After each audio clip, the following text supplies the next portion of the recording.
오늘 말씀은 누가복음 17장입니다. 누가복음 17장 11절에서 19절 말씀입니다.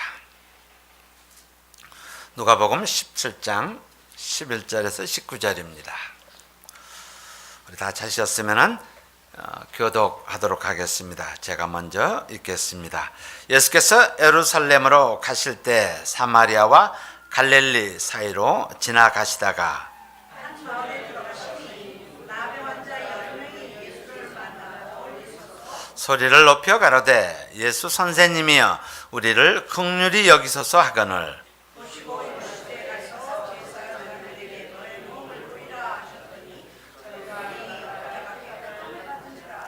그 중에 하나가 자기의 나은 것을 보고 큰 소리로 하나님께 영광을 돌리며 돌아와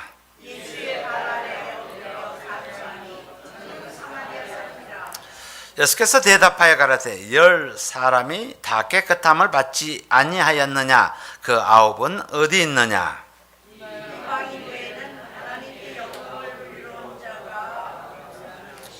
우리 다 같이요. 그에게 이르시되 일어나 가라 내 믿음이 너를 구원하였느니라 하시더라. 아멘. 우리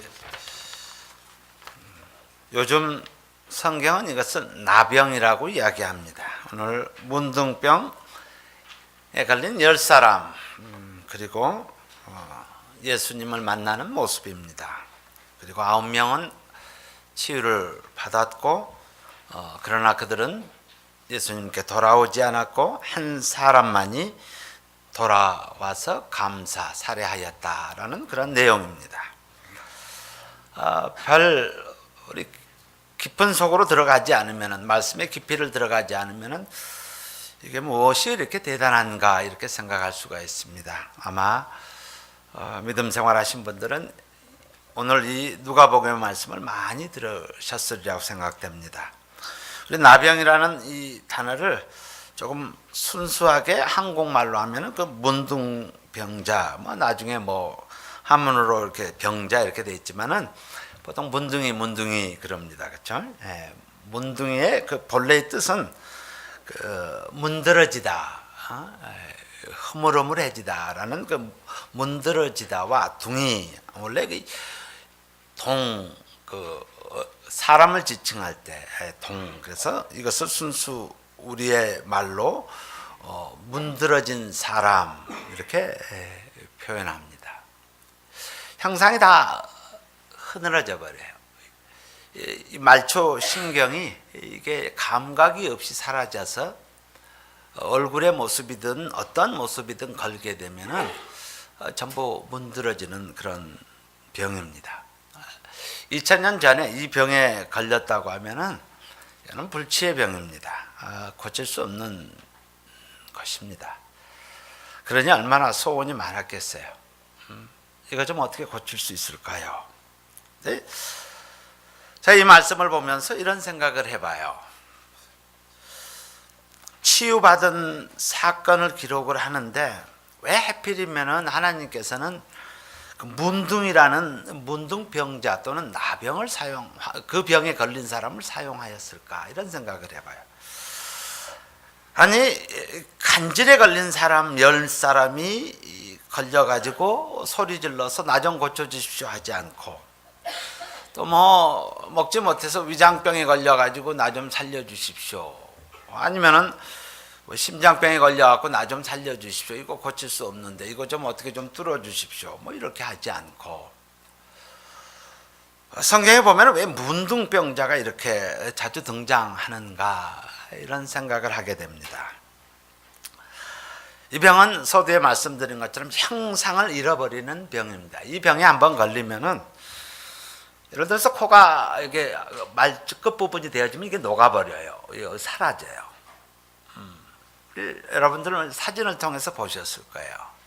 입에 이게 있으면 입이 이렇게 녹아버려요. 이게 사라지게 됩니다. 감각을 상실하기 때문에 뜨거운지 차가운지도 모르고 그냥 살아가요. 이것은 한 단계 우리가 영적인 부분으로 한번 터치가 되어질 부분이에요. 하나님께서 창세기 1장에 보시면은 우리를 만드셨을 때 우리의 형상대로 사람을 만들자 이렇게 나옵니다. Image of God 이렇게 나옵니다. 이것은 하나님의 형상대로 살아갈 우리들이 그 하나님의 형상을 잃어버리는 것, 그 Image of God, 하나님의 형상을 잃어버리는 모습이에요. 그러다 보니까 하나님의 형상, Image of God을 따라가야 하는데 그러지 못하고 살아가는 것. 다시 말해서 하나님과 교제가 또는 관계가 끊어진 모습, 그것을 상징적으로 말씀하고 계십니다. 내 마음대로 살아가는 거예요. 이것을 죄라는 단어로 성경에서는 표현합니다.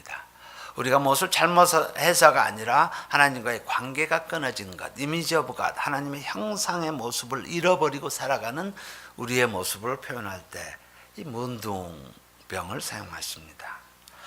이들의 삶은 이스라엘 백성들에게는 문둥병에 걸렸다 그러면 부정하다라고 이야기합니다. 그래서 이들은 사람들과 더 이상 관계를 가질 수 없는 격리되어지는 그런 삶을 살아가게 됩니다. separation이에요. 그래서 오늘 말씀 가운데서 멀리 서서라는 단어가 나옵니다. 10절에 보면 멀리 서서라는 거예요. 그들은 가족과 사회로부터 separate 되어졌다, 격리되어졌다. 그래서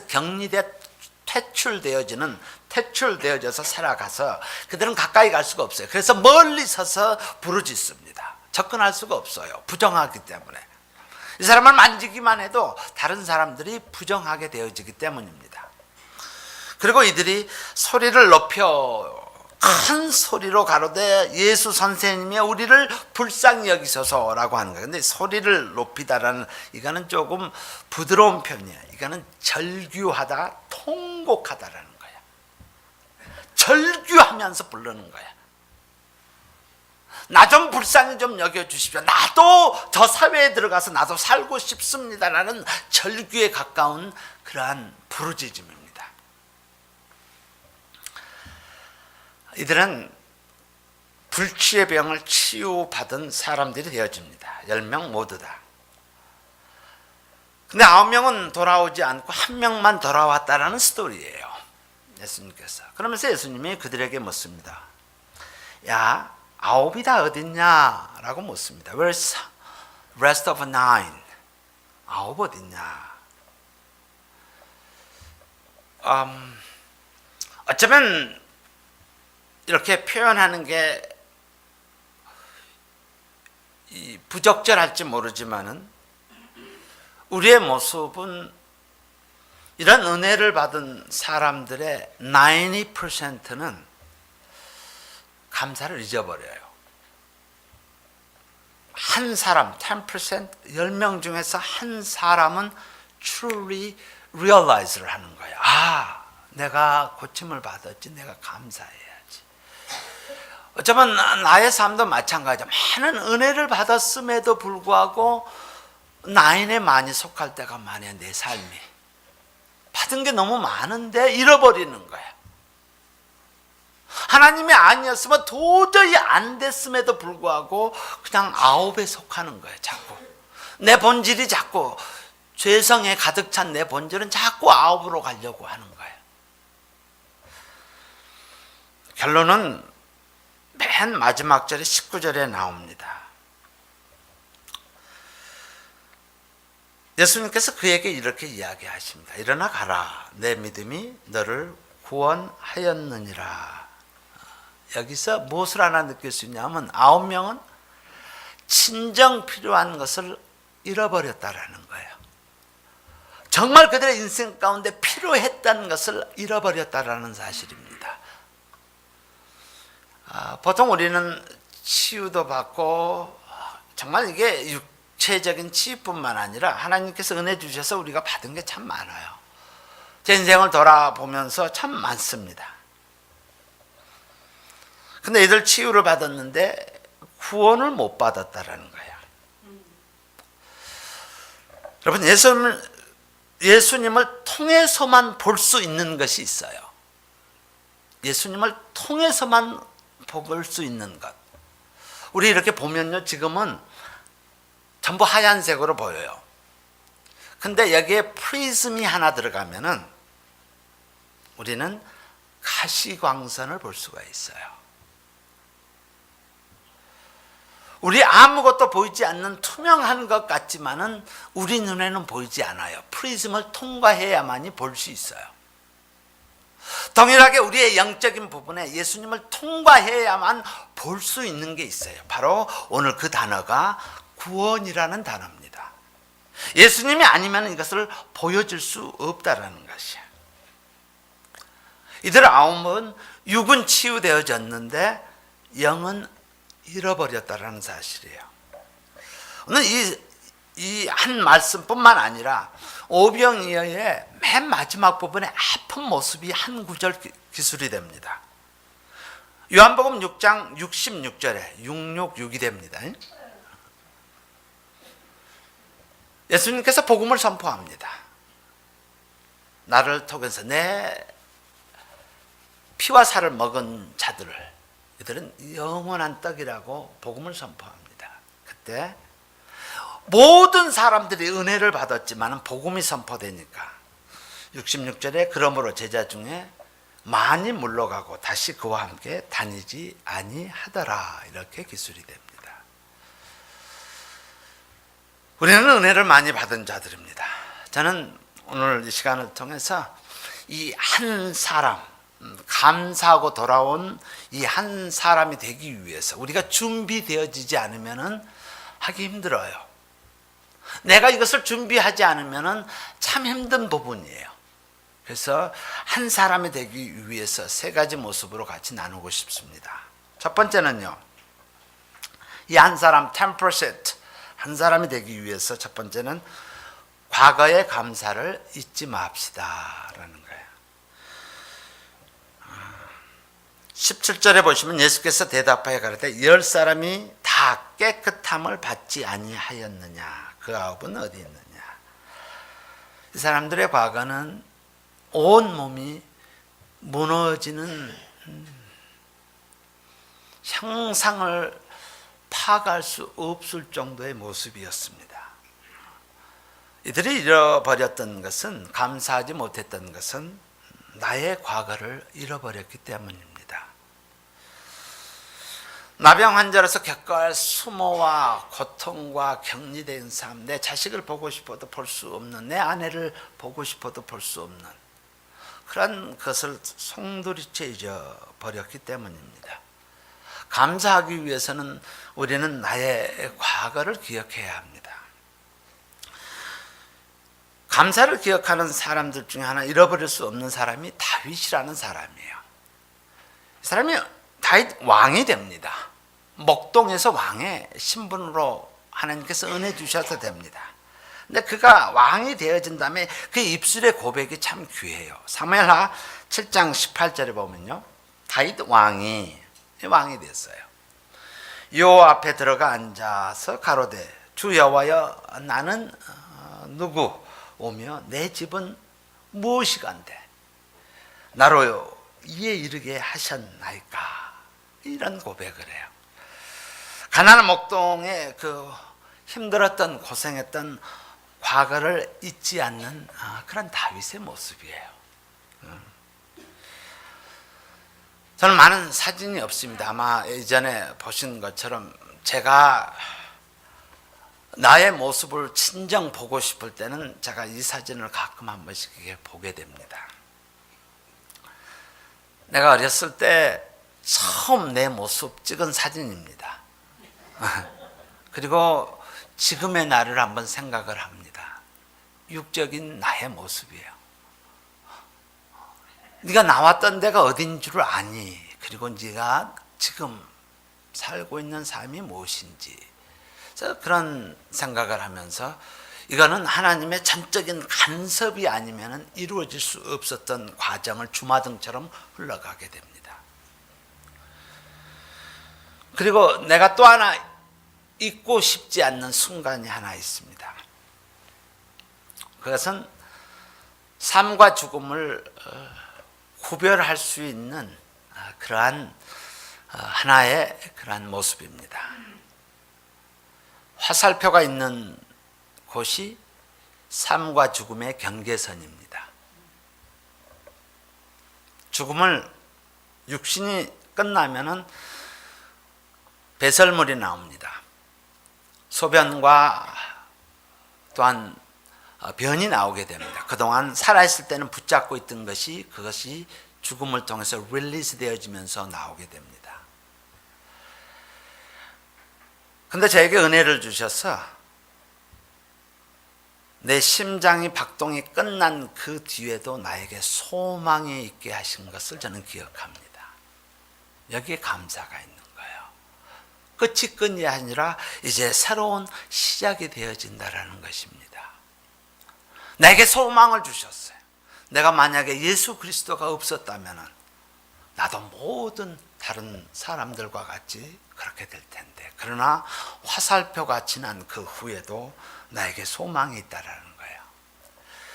에베소서 2장 12절에 그때 너희는 그리스도 밖에 있었고 이스라엘 나라 밖의 사람이라, 약속의 언약들에 대하여 외인이고 밖에 있는 사람이고 세상에 소망이 없고 하나님도 없었던 그런 내 모습, 바로 이게요, 하나님께서 영적인 축복을 주셨다라는 거예요. 육적인 축복뿐만 아니라 영적인 축복을 줘서 나에게 산 소망이 있게 주셨다라는 사실입니다. 우리 때로 감사를 잃어버릴 때 과거를 한번 생각해 봅시다. 나의 모습을. 두 번째는요, 현재의 감동을 현재의 감사로 표현합시다라는 거예요. 우리 삶 가운데서 감동이 주어질 때 감사로 표현하자는 거예요. 10명 모두가 분명히 제사장을 만나러 확인하기 위해서 컨펌을 하게, 그 당시에는 제사장이 You are free, 치유받았다라는 선언이 있어야 합니다. 그래서 그들이 가는 길에 치유를 받아서 지금 컨펌을 하기로 갑니다. 아마 한 사람도 빼놓지 않고 자기의 모습을 보고 어그러졌던 모습에서 완전히 클린 되어지는 걸 모습을 보고 자기가 치유됐다는 것을 분명히 알고 있었을 겁니다. 그리고 그 수술 한 사람 모두가 그들은 감사의 마음도 있었을 겁니다. Oh, it's amazing. 정말 치유받았네. 너무너무 감사하네. 근데 다른 것이 있다라면은 그들은 현재의 감사를 표현하지 못해서입니다. 그들 마음속에 분명히 있었을 거예요. 한 사람도 빼놓지 않고 있었을 겁니다. 그러나 그것을 표현하지 못했다는 거예요. 어떤 사람이 이 내용을 가지고 가지 않은 10가지 이유, 그렇게 해서 한 10가지 이유를 쭉 써놨어요. 왜 이들이 안 갔을까라는 거예요. 몇 가지를 이렇게 이제 보면서요, 저도 동의가 돼서 내 모습이 우리의 죄된 모습이잖아요. 내 모습이 이런 모습에서 제가 몇 가지만 하면요, 나섰단 말이에요. 이 사람이 뭐라 그러지? 진짜일까? 조금 더 기다려보자. 이게 이제 의심 많은 사람이에요. 내가 순간에 내가 착각을 했나? 뭐 이런 식으로 생각하나. Is it true? 이게 진짜인가? 한 며칠 더 기다려봐야지. 뭐 이렇게 생각을 할 거예요. 또 이렇게 생각하는 사람도 있어요. 아니야, 예수님이 말하기 전에 이미 회복하고 있었던 중이야. 우연찮게 가는 길에 그렇게 되어졌어. 뭐 이렇게 이야기하는 사람. 또 이런 사람도 있어요. 예수 선생님, 그가 해준 게 뭐 있어? 이야기만 했지. 그렇다고 옛날에 뭐 내가 이야기 들으니까 눈에다가 뭐 진흙을 발라준 것도 아니고, 그렇다고 내 몸에다가 손을 대고 안수로 해서 기도해 준 것도 아닌데, 뭐 예수님이 아닌 아마 natural phenomena 해서 자연 현상일 것이야. 뭐 이렇게 생각을 할 수 있다라는 거예요. 우리는 많은 부분으로 감사 표현하는 것을 꺼려야 합니다. 그래서 우리에게 필요한 게 그래요. 우리 전능하신 하나님 믿잖아요. 정말 감사가 있잖아요. 그러면은 우리 삶 가운데서 하나님의 영이 우리를 감동케 하실 때, 터치하실 때, 그때 우리는 현재의 감동을 현재의 감사로 표현해야 된다라는 거예요. It's coming. Why? 왜 우리가 그것을 해야 된다는 것을 It's coming. 바로 뒷부분에 나와 있다라는 거예요. 그래서 잊지 말자라는 거예요. 9명도 분명히 마음에는 있었어요. 깨끗해진 거야. 나는 이제 교제할 수 있어. 나는 내 식구를 볼 수가 있어. 그래? 나 식구 좀 보고 와서 내가 하지. 그리고 아니야, 좀 깨끗이 씻고 난 다음에 그리고 예수님한테 가야지. 뭐 여러 가지 익스큐즈로 만들 수 있어요. 그러나 중요한 것은 그래요. 우리는 영성을 가진 자들입니다. 프리즘을 통해서, 십자가를 통해서, 예수님을 통해서 우리는 이제 영의 안목을, 육의 안목이 아니라 영의 안목을 가진 자들입니다. 하나님의 영이 나를 터치하십니다. 그때 우리는 감사로 표현할 줄 알아야 합니다. 성령이 감동을 하면 우리 즉시 반응합시다. 그래서 하나님의 말씀을 합니다. 성령에 민감하라 그러죠. 성령을 소멸하지 말아라 라고 합니다. 하나님의 영이 우리에게 임하였을 때, 기도 가운데 임하였을 때, 묵상 가운데, 말씀 가운데 임하였을 때, 그 마음을 주셨을 때 우리는 잊지 말아라. 그래서 바로 지금이 감사할 때입니다. 바로 지금이 고백할 때입니다. 바로 지금이 도와줄 때입니다. 하나님의 영이 우리를 터치하면 바로 그것을 해야 할 때라는 거예요. 세 번째는요, 과거가 있고 현재가 있고 다음에 뭐가 있겠습니까? 네, 미래가 있습니다. 미래가 아직 남아있기에 감사해야 합니다. 19절에 보시면 그에게 이르시되 일어나 가라 내 믿음이 너를 구원하였느니라 하시더라. 미래가 있다라는 거예요. 누가 행복하게 살 수 있고 누가 복되게, 이 행복이란 단어를 세상적인 단어가 이게 happening으로 happiness로 하지 말고 누가 복되게 살 수 있을까? 이 복되게 사는 거야. blessed life예요. 우리가 사는 삶은 happiness가 아니고 blessed life예요. 이거는 없어도 감사할 줄 알고 없어도 기쁠 줄 알고 고통 가운데 있을지라도 기뻐할 수 있는 것, 이것이 blessed life예요. 누가 그렇게 살 수 있는가라는 거예요. 감사할 줄 아는 사람만이 그렇게 살 수가 있습니다. 내가 누명을 써서 감옥에 들어갈지라도 하나님이 영혼을 구원하시기 위해서 나를 너희들보다 먼저 보내셨다라고 고백할 수 있는 요셉의 고백처럼이요. 이것이 blessed life입니다. 현재 감사하는 사람에게 오늘 말씀을 통해서 감사할 내일을 하나님께 주십니다.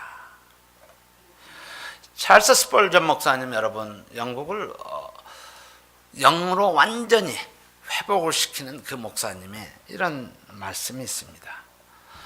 촛불로 말미암아 감사하는 자들에게 달빛이 주어지고, 촛불을 보고 감사한 거야. 참 너무너무 고맙고 이 어두움을 비켜주니 너무너무 감사한 거야. 그러다 보니 그 영성이 어디에까지요? 달빛에 감사하는 거예요. 그리고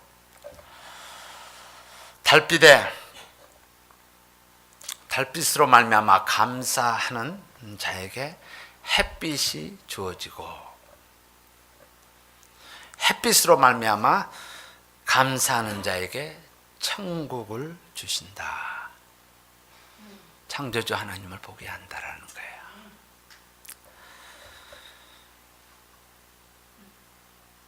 질문을 다시 한번 던져봅시다. 왜 혼자 돌아왔는가? 이 질문이에요. 왜 나머지 나이는 어디 가고 혼자 돌아왔는가?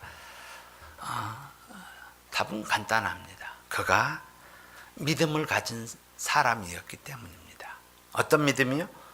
예수님이 치유해 주셨어 라는 믿음을 가진 사람에게 왔습니다. 그것이 아닌 사람이라면 그럴 필요가 없지. It's none of our business라고.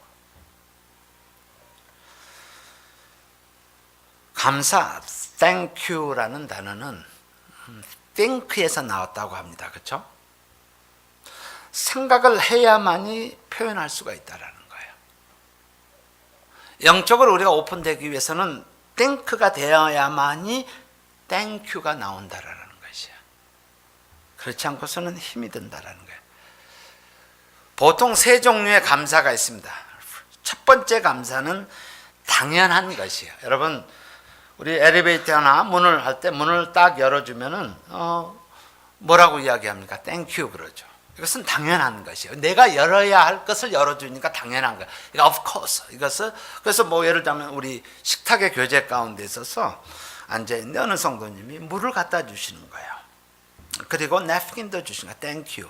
집사님 고맙습니다. 이건 내가 받았기 때문에 당연한 거예요. 이건 어느 누구나 할 수 있어요. 두 번째 감사는 한 단계 올라갑니다. 예의적 감사입니다. 매너예요. 매너.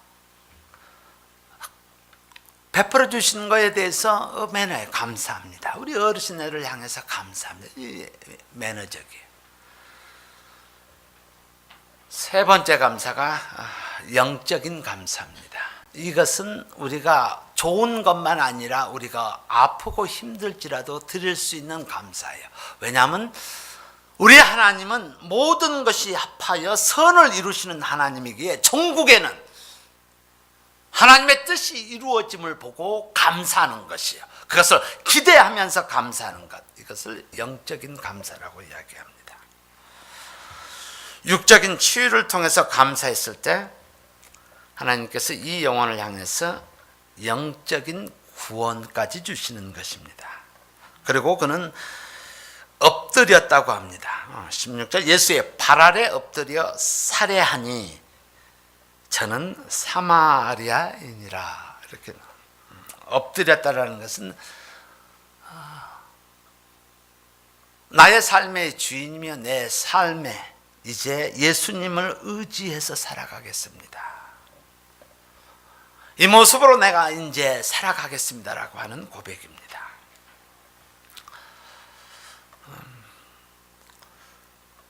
우리는 많은 것을 받은 사람들입니다. 제가 추수감사절을 맞을 때마다 참 감사가 많습니다.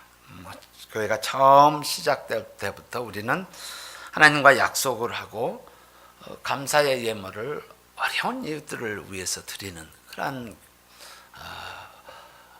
믿음을 표출하는 influence Christian, 영향력 있는 기독교인, 그런 모습을 저희들이 살아왔습니다. 때로는 아이를 낳아야 하는데요, 돈이 없어요. 그들에게 하나님의 감사를 전할 수 있는 교회가 되어졌고요. 학비가 없어요. 그래서 학비 없는 자들을 향해서 소망을 주기도 하고요. 아이는 있는데 차가 없어서 버스를 타고 다니는 가정을 향해서 차를 제공하기도 하고요. 아마 스토리가 많습니다. 중요한 핵심적인 부분은 우리가 받은 것이 많아서 그 감사를 하나님께 드렸을 때 그 영혼이 다시 감사의 제목을 가질 수 있다라는 사실에 감사합니다. 우리를 통해서 그들이 감사할 수 있다는 것.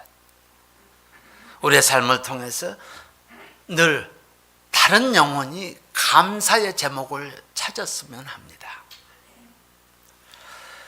제가 한 스토리를 같이 나누고 말씀을 마치도록 하겠습니다. 독일 역사 히스토리 중에서 마티 바덴이라는 사람이 있습니다. 이 사람은 젊은 시절에 고생을 많이 한 정치가입니다. 매우 고생을 많이 했어요.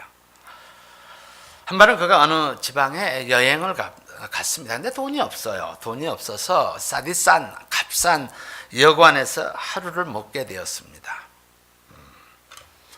그래서 그 다음날 눈을 떠서 깨보니까 구두가 없어진 거예요. 구두가 사라져 버렸어요.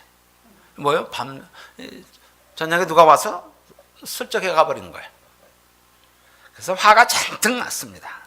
그래서 욕을 막 해가면서 나처럼 가난한 사람, 가져갈 것이 없어서 내 신발을 훔쳐간 하나님은 뭐 하시는 하나님이십니까? 이것 좀 지켜주지 않고, 젊었으니까 혈기로 이야기하는 거예요. 하나님 뭐 하셨습니까? 라고요. 그때 한 친구가 헌 신발 하나를 빌려주면서 주일인이 교회에 가자고 이야기했습니다. 그래서 그는 투덜투덜거리면서 마지못해서 교회 예배에 참여하게 됐습니다. 교회 예배에 참여하는 중에 사람들 중에 앞에 두 다리가 없는 사람을 보게 되었습니다. 이 사람이 눈물을 흘리면서 찬송을 하고 기도하는 모습을 뒤에서 이렇게 목격하게 됩니다. 이 젊은 정치가 바데는 한순간 그 심한 부끄러움을 느끼게 됩니다. 그러면서 이렇게 고백했습니다. 저 사람은 신발을 잃어버린 정도가 아니고 두 다리를 전부 잃어버렸으니 신발이 있어도 신을 수가 없구나.